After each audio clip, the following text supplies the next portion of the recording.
የተወደዳችሁ እንዴት ናችሁ? ይህ አርትስ ስፔሻል ነው። ዋናውና ጉዳዮች ድምጻዊ ብስራት ሱራፌል ለአንደኛ ደረጃ ትምህርት ቤት መምህር ያዜመበትን ሙዚቃ ጨምሮ 6 የሙዚቃ ስብስቦችን የያዘው የጠይም ፈረንጅ የሙዚቃ አልበም ለአድማጮች አቀረበ። ሁለት ጎራ ከፍሎ ሲያነጋግር የቆየው የድምጻዊ ቴዲ አፍሮ የሙዚቃ ኮንሰርት በእስራኤል ተካሄደ።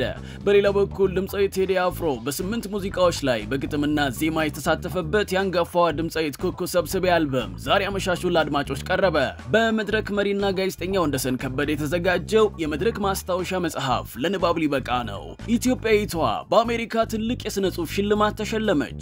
እነዚህንና ሌሎችንም የአርትስ ስፔሻል የኪነትና ኩነት መረጃዎች እናቀርብላችኋለን። አብራችሁን ሁኑ። የብዙ ሙያዎች ራስ እንደሆነ ይነገርለታል። የመምህርነት ሙያ የበርካቶች የልጅነት ትዝታ ሲነሳ የመምህራንና የትምህርት ቤት ትውስታ ሳይነሳ አይታለፍም። ከሰሞኑም ድምጻዊ ብስራት ሱራፌል የመጀመሪያ ደረጃ ትምህርት ቤት መምህሩ የሆኑትንና በርካቶችን ለትልቅ ደረጃ እንዳበቁ የሚነገርላቸውን የኢማነ ብርሃን ትምህርት ቤቱን መምህር ገዙ ብላቴን በድንገት ሰርፕራይዝ ያደረገበት ልዩ ዝግጅት አከናውኗል። ነገሩ እንዲህ ነው። ድምጻዊ ብስራት ሱራፌል ዛሬ ለአድማጮች ያደረሰውን የጠይም ፈረንጅ የተሰኘ ገሚስ የሙዚቃ አልበሙን አስመልክቶ ዞጃክ ወርልድ ዋይድ ኦፊሻል ከተባለ ዓለም አቀፍ የሙዚቃ ኩባንያ ጋር የስምምነት የፊርማ ስነ ስርዓቱን ያከናውን ነበር። ድምጻዊው ይህንን ከዓለም አቀፍ ኩባንያ ጋር የሚያደርገውን የስምምነት ስነ ስርዓት በትልቅ ሆቴል ውስጥ አላከናወነም። ይልቁንም የመጀመሪያ ደረጃ ትምህርት ቤት ሳለ በተማረበት 7ኛ ቢ ክፍል ውስጥ እንጂ። በዚህ ልዩ ስነ ስርዓት ላይም መምህሩን ገዙ ብላቴን በክብር እንግድነት ጋብዞ ሰርፕራይዝ አድርጓቸዋል። ድምጻዊ ብስራት ሱራፌል ስለዚህ ልዩ ዝግጅት በማህበራዊ ትስስር ገጹም 6 ሙዚቃዎችን ያካተተው የጠይም ፈረንጅ አልበሜ ሽያጭ የፊርማ ስነ ስርዓት ለየት የሚያደርገው ደግሞ ተወልጄ ባደኩበት አካባቢ ወይራ ሰፈር በሚገኘው የቀድሞ ትምህርት ቤቴ በኢማነ ብርሃን የመማሪያ ክፍል ውስጥ መከናወኑና የቀድሞ መምህሬ አስተማሪዬ ገዙ ብላቴ እንዲሁም የሙያ አጋሮቼ በስነ ስርዓቱ ላይ ታደሙ በመሆናቸው ትልቅ ደስታ ተሰምቶኛል ብሏል። መምህሩም በዚህ ልዩ ዝግጅት ላይ ስለተጋበዙ ከፍተኛ ደስታ እንደተሰማቸውም ድምጻዊ ብስራት ሱራፌል ተናግሯል። በነገራችን ላይ ተመልካቾች በዚህ ብስራት ሱራፌል ገሚስ አልበም ውስጥ ገዙ በሚል ርዕስ የተቀነቀነው ሙዚቃ ለመምህሩ ገዙ ብላቴ የተሰራ እንደሆነም ከያኒው ለአርትስ ስፔሻል ተናግሯል። ለየት ያለ ርዕስ ያለው የጠይም ፈረንጅ ገሚስ አልበም በርካታ የሙዚቃ ባለሙያዎችን አሳትፏል።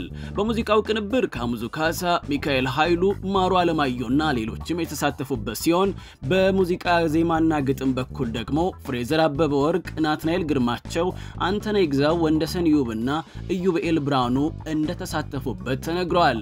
የጠይም ፈረንጅ የሙዚቃ አልበም ዛሬ ሚያዝያ 24 ቀን 2017 ዓ.ም አመሻሹ ላይ በብስራት ሱራፌል የዩቲዩብ ቻናል በኩል ለአድማጮች ቀርበዋል።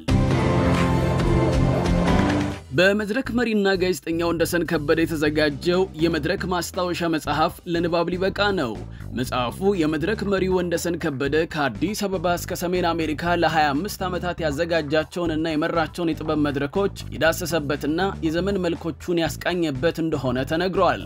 በመጽሐፍ ውስጥም የታዋቂ ግለሰቦች፣ ሙዚቀኞች፣ አርቲስቶች ታሪኮችና ገጠመኞች እንዲሁም ትውስታዎችን ከፎቶግራፎችና ሰነዶች ጋር አዋህዶ ዳጎስ ባለ ገጽ የተዘጋጀበት እንደሆነ ተገልጿል። መጽሐፉ ግንቦት 3 2017 ዓ.ም ታዋቂ ግለሰቦች፣ አርቲስቶች፣ ሙዚቀኞችና ወዳጅ ዘመዶች በተገኙበት ከቀኑ 9 ሰዓት ጀምሮ በሂልተን ሆቴል ተመርቆ ለንባብ እንደሚቀርብም አርትስ ስፔሻል ያገኘው መረጃ ያመለክታል።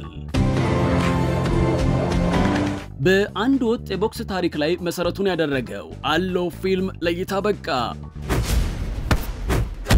በደራሲና ዳይሬክተር ይበልጣል ተረፈ የተዘጋጀው አለው ፊልም ባሳለፍነው ሰኞ በዓለም ሲኒማ ጥሪ የተደረገላቸው እንግዶች በተገኙበት ተመርቆ ለእይታ በቅቷል።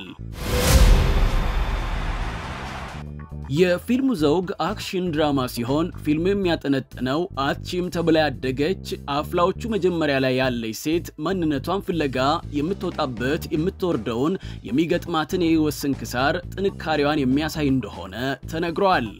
ያየራድ ማሞ፣ ዳዊት አባተ፣ ሃና ተረፈ፣ ኤደን ደረጀና ሌሎችም በትወና ተሳትፈውበታል። ፊልሙን ሰርቶ ለማጠናቀቅ 3 ዓመት የወሰደ ሲሆን 2.6 ሚሊዮን ብር እንደወጣበትም ተነግሯል። ከትላንትና ሚያዝያ 23 ጀምሮ በግልና በመንግስት ሲኒማ ቤቶች ውስጥ ፊልሙ በእይታ ላይ ይገኛል። ልጅቷ ማነች? ኢትዮጵያዊቷ ደራሲ ማክዳ ሁሴን አርሺ በአሜሪካን ሀገር ትልቁን ዓለም አቀፍ የሥነ ጽሑፍ ውድድር አሸናፊ መሆኗ ተሰማ። ነዋሪነቷን በአሜሪካን ሀገር ያደረገችውና በኦቲዝም ላይ ከፍተኛ የግንዛቤ ማስጨበጫ ስራዎችን በመስራት የምትታወቀው ማክዳ ሁሴን በአገር አሜሪካ የተካሄደውን ዓለም አቀፍ የሥነ ጽሑፍ ሽልማት ተሸላሚ ሆናለች። በአውተርስ ሪዲንግ በተዘጋጀው 8ኛው ዓለም አቀፍ የሥነ ጽሑፍ ሽልማት ውድድር ላይ በማክዳ ሁሴን አርሺ የተጻፈው The World Needs a Uniquely Happy You መጽሐፍ የሽልማቱ አንድ ዘርፍ በሆነው ቺልድረንስ ቡክ ኮንሰፕት ዘርፍ የፒንክራፍት ቡክ አዋርድ ተሸላሚ ሆናለች። በዚህ ውድድር ላይ ከተለያዩ ሀገራት የመጡ ተወዳዳሪዎች ተሳታፊ እንደነበሩም ለማወቅ ተችሏል። ይህ ማክዳ ተሸላሚ የሆነችበት የፒንክራፍት ቡክ አዋርድ በ2009 ዓ.ም እንደ አውሮፓውያን አቆጣጠር በደራሲያን በተመሰረተው አውተርስ ሪዲንግ የሚሰጥ ሽልማት ነው። መጽሐፉ ከድርጅቱ ኤዲቶሪያል ዳይሬክተር ከሆኑትና ከ1990ዎቹ እንደ አውሮፓውያን አቆጣጠር ጀምሮ በስነ ጽሑፍ ዓለም በቆዩት ዴቪድ ሄራን ከፍተኛ አድናቆትን አትርፏል። ደራሲ ማክዳ አርሺ የዓለም መብራቶች የተሰኘ የልጆች መጽሐፍን በእንግሊዝኛም በአማርኛም ጽፋ በአማዞን ላይ እየተሸጠላት እንደሚገኝ ይታወቃል። የድምፃዊ ቴድሮስ ካሳሁን ቴዲ አፍሮ የሙዚቃ ኮንሰርት በእስራኤል ተካሄደ። ባሳለፍነው ሳምንት ውዝግብ ያስነሳው የድምፃዊ ቴድሮስ ካሳሁን ቴዲ አፍሮ የሙዚቃ ኮንሰርት ከትላንትና በስቲያ ሚያዝያ 22 2017 ዓ.ም በእስራኤል ቴል አቪቭ እንደተካሄደ አርትስ ስፔሻል ያገኘው መረጃ ያመለክታል።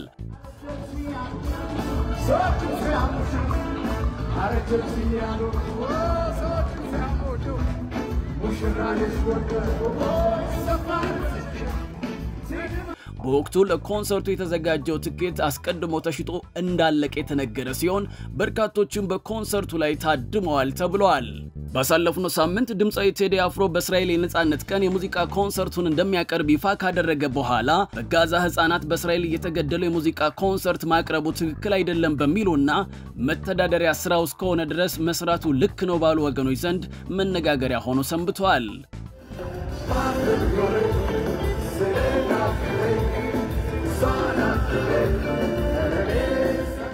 በሌላ በኩል ድምፃዊ ቴድሮስ ካሳሁን ቴዲ አፍሮ በ8 ሙዚቃዎች ላይ በግጥምና ዜማ የተሳተፈበት ያንጋፋዋ ድምፃዊት ኩኩ ሰብስቤ ደጃዝማች የተሰኘ ሙዚቃ አልበም ዛሬ ሚያዝያ 24 2017 ዓ.ም በዓለም አቀፍ የሙዚቃ መተግበሪያዎችና በኩኩ ሰብስቤ የዩቲዩብ ቻናል በኩል ለአድማጮች ቀርበዋል።